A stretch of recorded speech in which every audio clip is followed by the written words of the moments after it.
नमस्कार बच्चों, मैं सामंतो राय आप लोगों के समक्ष आज एक नए पाठ के साथ में उपस्थित हूँ। आज के पाठ का संबंध है हिंदी व्याकरण से और पाठ का नाम है पदबंध। तो आइए जुड़ते हैं पदबंध से, और उसके लिए जरूरी है सबसे पहले पदबंध की परिभाषा जानना। यहाँ मैंने परिभाषा के तौर पर जो बात रखी है कि वाक्य में कोई एक व्याकरणिक कार्य करने वाले एक से अधिक पदों के समूह को पदबंध कहते हैं। इसको दूसरे रूप में अगर यदि परिभाषित करें तो यह भी कहा जा सकता है कि पदबंध वह वाक्यांश है जो अर्थ तो देता है परंतु संपूर्ण अर्थ नहीं देता है। लेकिन किसी भी पद समूह को पदबंध कहलाने के लिए उसकी कुछ अनिवार्यताएं होती हैं, जिसे हम पदबंध की विशेषता के रूप में रखे हैं। और वो पहली बात है कि पदबंध में पदों की संख्या कम से कम 2 होनी चाहिए। दूसरा, पदबंध एक निश्चित व्याकरणिक इकाई का कार्य करता है। तीसरा बिंदु है कि पदबंध एक वाक्यांश होता है, वाक्य नहीं होता है, और इसलिए इसमें पूर्ण अर्थ की प्राप्ति नहीं होती है, अधूरे अर्थ की प्राप्ति होती है। और चौथे बिंदु के रूप में है कि पदबंध आंशिक अर्थ देता है, संपूर्ण अर्थ नहीं देता है। जैसे एक उदाहरण के रूप में कि हमारे कमरे में रहने वाला लड़का बस से गिर गया, ये एक वाक्य है। अब यहां आपको यह समझना है कि चर्चा लड़के की है, और चर्चा किस बात का है? तो लड़का बस से गिर गया है। ध्यान रखा जाए कि पदबंध की जो तलाश हम लोग करते हैं वाक्य में, वो या तो वाक्य के उद्देश्य खंड में करते हैं या विधेय खंड में करते हैं, और यही कारण है कि पदबंध संपूर्ण अर्थ को नहीं देता है। तो यहाँ पर चर्चा चूंकि लड़के की है, और लड़का का हिस्सा कि हमारे कमरे में रहने वाला लड़का, ये उद्देश्य खंड का हिस्सा है। इसमें आखिरी पद जो है, शीर्ष पद जो है वो लड़का है, और लड़का पद संज्ञा है। तो यहाँ हमारे कमरे में रहने वाला लड़का, ये एक पदबंध का उदाहरण हो गया। इस वाक्यांश को पढ़ने पर अर्थ तो मिलता है, लेकिन उस लड़के के बारे में क्या कुछ बात कही जा रही है, ये कुछ भी स्पष्ट उस वाक्यांश से नहीं होता है। यहाँ पदबंध का अध्ययन हम लोग 5 भेदों के रूप में जो है वो करते हैं। लेकिन इससे पहले जैसा मैंने स्पष्ट किया कि पदबंध की उपस्थिति वाक्य में या तो उद्देश्य खंड में होती है या विधेय खंड में होती है।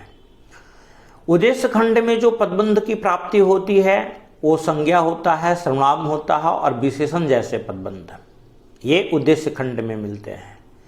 जबकि विधेय खंड में क्रिया और क्रिया विशेषण जैसे पदबंधों की उपस्थिति होती है। अगर वाक्य की संरचना में अंतर आ जाए तो पदबंधों की उपस्थिति के क्षेत्र भी बदल सकते हैं, लेकिन सामान्य परिस्थितियों में बातें जो कही गई हैं वो ऊपर वाली बातें बिल्कुल सटीक बैठेंगी। पदबंध की जो श्रेणियां हैं वो 5 श्रेणी हैं। पहला, संज्ञा पदबंध। तो आइए संज्ञा पदबंध कहते किसको है वो देखिए कि वाक्य में संज्ञा की तरह प्रयुक्त होने वाले वाक्यांश को संज्ञा पदबंध कहते हैं। इस पदबंध में शीर्षर्थ पद जो होता है वो संज्ञा का होता है। शीर्षर्थ पद मतलब जो आखिरी पद होता है, शीर्ष पद जो होता है वो संज्ञा का होता है। जैसे उदाहरण के रूप में कि बंगले के पीछे लगा पेड़ कल आंधी से गिर गया। तो यहां पर जो आप देख रहे हैं कि बंगले के पीछे लगा पेड़, दूसरा वाक्य में आंदोलन करने वाले शांतिपूर्ण प्रदर्शन कर रहे थे। तीसरे वाक्य में परिश्रम करने वाले छात्र परीक्षा में कभी असफल नहीं होते। चौथे वाक्य में बहुत अधिक बोलने वाली हमारी प्यारी सहेली कल चली जाएगी। और 5वें वाक्य में लखनऊ जाने वाली गाड़ी चल दी है। तो यहाँ 5 वाक्य आप देख रहे हैं, और प्रत्येक वाक्य में जो छोटे अक्षर वाले वाक्यांश हैं। जैसे पहले में बंगले के पीछे लगा पेड़, दूसरे वाक्य में आंदोलन करने वाले, तीसरे वाक्य में परिश्रम करने वाले छात्र, चौथे वाक्य में बहुत अधिक बोलने वाली हमारी प्यारी सहेली, और पांचवें वाक्य में लखनऊ जाने वाली गाड़ी। ये सारे पद वाक्य में संज्ञा की भूमिका निभा रहे हैं और इसलिए इनकी गिनती जो होगी वो संज्ञा पदबंध के रूप में होगी। यहाँ पे दूसरे वाक्य में कि आंदोलन करने वाले जैसा जो वाक्यांश आप देख रहे हैं, तो किसी न किसी व्यक्ति का तो ये वाक्यांश प्रतिनिधित्व करता है और जो भी व्यक्ति होगा वो संज्ञा के रूप में आएगा, क्योंकि वहाँ शीर्ष पद के रूप में संज्ञा नहीं दिखा रहा है, इसलिए वहाँ कुछ घबराने की आवश्यकता नहीं है। दूसरा वाक्य जो आप देख रहे हैं ये है सर्वनाम पदबंध। तो सर्वनाम पदबंध परिभाषा बिल्कुल वैसी कि वाक्य में सर्वनाम की तरह प्रयुक्त होने वाले वाक्यांश को सर्वनाम पदबंध कहते हैं। सर्वनाम पदबंध का जो शीर्ष पद होता है यानी आखिरी पद जो होता है वह सर्वनाम का होता है। जैसे यहाँ वाक्य के रूप में कुछ उदाहरण दिया हुआ है, गीता पढ़ने वाले आप उपदेश देने के वास्तविक अधिकारी हैं। दूसरे वाक्य में आप देख पा रहे हो कि बाहर से आए हुए छात्रों में कुछ मांसाहारी हैं। तीसरे वाक्य में आपके मित्रों में कोई समय पर नहीं आया। चौथे वाक्य में शेर की तरह दहाड़ने वाले तुम कांप क्यों रहे हो। और पांचवें वाक्य में जीवन भर ईमानदारी पूर्वक समय गुजारने वाला मैं अब क्या झूठ बोलूंगा। तीन वाक्यों में जो आप देख रहे हैं, पहले वाक्य में गीता पढ़ने वाले आप, तो शीर्ष पद यहाँ पे आप हो गया जो सर्वनाम है। उसी तरह से दूसरे वाक्य में बाहर से आए हुए छात्रों में कुछ, तो कुछ अनिश्चयवाचक सर्वनाम है, तो यहाँ भी शीर्ष पद सर्वनाम हो गया। 3 नंबर में आपके मित्रों में कोई, तो यहाँ कोई भी सर्वनाम पद है। चौथे वाक्य में शेर की तरह दहाड़ने वाले तुम, तो तुम भी सर्वनाम का पद है। और पांचवें वाक्य में जीवन भर ईमानदारी पूर्वक समय गुजारने वाला मैं, तो अंतिम पद यहाँ मैं सर्वनाम है। तो ये जो छोटे अक्षर वाले पांचों वाक्यों में जो वाक्यांश आपने देखा, ये सब के सब सर्वनाम पदबंध के उदाहरण हैं। सर्वनाम पदबंध के अंतर्गत इनकी गिनती होगी। तीसरा हिस्सा जो आप देख रहे हैं ये है आपका विशेषण पदबंध।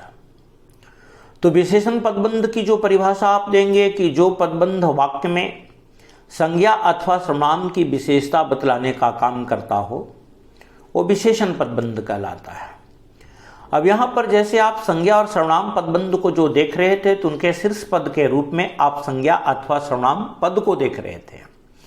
लेकिन विशेषण पदबंध में ये कोई जरूरी नहीं है कि उसका शीर्ष पद विशेषण होगा ही।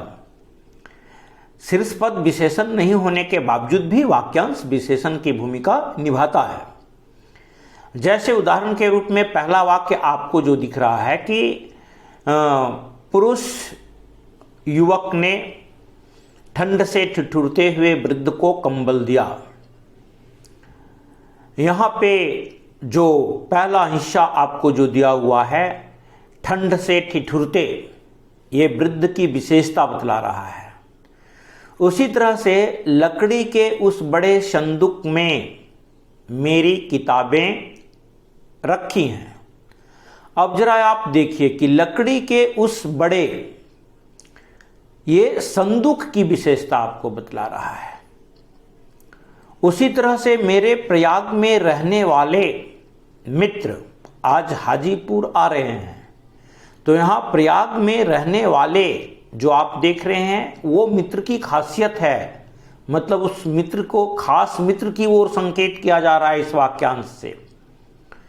उसी प्रकार से चौथे वाक्य में कि सामने की दुकान में चाय पीने वाला लड़का क्रिकेट का अच्छा खिलाड़ी है, तो आप जो देख रहे हैं कि सामने की दुकान में चाय पीने वाला, ये लड़के का परिचय दे रहा है, लड़के की खासियत को बतला रहा है। मतलब उस लड़के की ओर संकेत कर रहा है जो क्रिकेट का अच्छा खिलाड़ी है और उसका परिचय किस रूप में दिया जा रहा है, तो सामने की दुकान पर चाय पी रहा है। तो ये हिस्सा जो आपका हुआ वो उस लड़का का विशेष परिचय है। और उसी तरह से 5वें वाक्य में जो आप देख रहे हैं कि सामने वाले घर में एक बहुत सुंदर बच्चा रहता है, तो एक बहुत सुंदर जो है ये बच्चा शब्द का जो है वो उदाहरण है, यानी विशेषता है। तो इस प्रकार से ये जो मोटे अक्षर वाले जो आपके वाक्यांश हुए, ये मोटे अक्षर वाले वाक्यांश आपको वाक्य में विशेषण पदबंध की भूमिका निभाते हुए नजर आ रहे हैं। चौथे पदबंध के रूप में आपका है क्रिया पदबंध। तो क्रिया पदबंध की स्थिति यानी जो पदबंध वाक्य में क्रिया का कार्य करता हो वो क्रिया पदबंध कहलाता है। अब क्रिया पदबंध में क्रियापद की प्रमुखता होती है। यहां ध्यान देने योग्य जो बात होगी कि क्रियापद भी संख्या में एक से अधिक होनी चाहिए। अगर एक ही क्रियापद का वाक्य के अंतर्गत प्रयोग हुआ है तो उसकी गिनती पदबंध के रूप में नहीं होगी। जैसे पहले वाक्य में मैं चल सकता हूं, दूसरे वाक्य में हम काम करना चाहते हैं, तीसरे वाक्य में मुझे सुनाई पड़ रहा है, चौथे वाक्य में वह चलता चला जा रहा है और 5वें वाक्य में वह गाड़ी चलती जा रही है। तो इसमें पांचों वाक्यों में जो आप देख रहे हैं कि मोटे अक्षर वाले जो खंड दिए हुए हिस्से दिए हुए हैं, उन सारे खंडों में जो है वो क्रियापद की ही विशेषता है। क्रियापद ही अलग अलग रूप में रूपांतरित होकर के वहां पे प्रयोग हुआ है। तो ये सब की जो गिनती होगी वो क्रियापदबंध के रूप में होगी। यहां एक बात मैं स्पष्ट कर देना चाहूंगा कि यदि वाक्य में क्रियापद की संख्या एक से अधिक हो तभी उसकी गिनती पदबंध के रूप में होगी।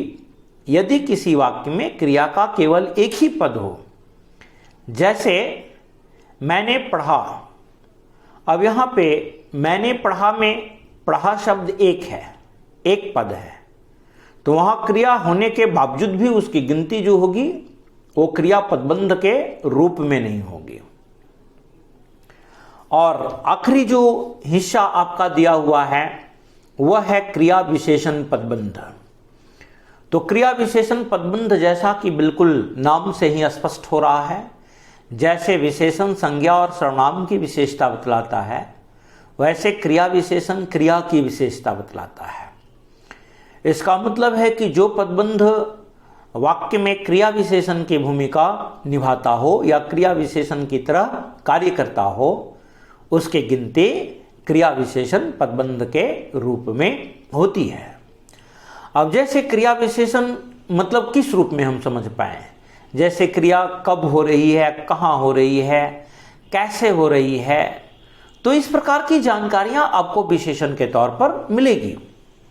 जैसे पहले वाक्य में जो आप देख रहे हैं कि पिछले सभी दिनों की अपेक्षा आज अधिक गर्मी है, तो ये पिछले सभी दिनों की अपेक्षा आज जो आप देख रहे हैं समय की जानकारी है, और समय की जानकारी आपको क्रिया विशेषण के रूप में मिलती है। उसी प्रकार से दूसरा उदाहरण देख रहे हैं कि स्टेशन के चारों ओर रोशनी का प्रबंध है, तो ये जो चारों ओर की बात हम लोग जो कर रहे हैं ये दिशाओं का उल्लेख है, और दिशाओं की भी जो गिनती होती है वो क्रिया विशेषण के रूप में होती है। उसी तरह से हमेशा की तरह वह आज भी देर से आया। अब ये हमेशा की तरह जो वाक्यांश आप देख रहे हैं ये रीति है, आदत सी है, और ये बात जो आती है वो भी क्रिया विशेषण के रूप में आती है। उसी तरह से वह भीड़ में तीर की तरह घुसता चला गया। वो पीर शब्द वहां पर दिख रहा है, लेकिन आप उसको तीर समझेंगे, तीर की तरह घुसता चला गया। तो यहां पर तीर की तरह ये जो है वो आपको उपमा रूप दिया गया है। वो किस तरह से घुसा है, क्रियापद घुसता चला गया, वो किस तरह से वो तरीका, रीति दिखाया जा रहा है यहाँ पे। उसी तरह से हमेशा चुप रहने वाले आप इतने जोर जोर से क्यों चिल्ला रहे हैं? अब चिल्ला रहे हैं क्रिया है, और इतने जोर जोर से ये जो शब्द आप देख रहे हैं, वाक्यांश जो आप देख रहे हैं, वो चिल्ला रहे हैं, क्रिया की विशेषता बतला रहा है। तो इस प्रकार से इन वाक्यों में जो आपने मोटे अक्षर वाले वाक्यांशों को जो देखा, उनकी गिनती जो होगी वो बिल्कुल क्रिया विशेषण पदबंध के रूप में होगी। तो इस प्रकार से आपने पदबंध के पांचों भेदों को देखा, उनकी परिभाषाओं के साथ साथ में आवश्यक उदाहरण रखे गए, और उम्मीद करता हूँ कि इसको कई कई बार देख सुन करके आप इसकी बारीकियों को समझ पाएंगे, और इसका लाभ उठा करके आप अपने ज्ञान को अधिक परिपक्व बनाएंगे। फिर मैं किसी दूसरे पाठ के साथ आपके साथ जुड़ूं, तब तक के लिए बहुत बहुत धन्यवाद।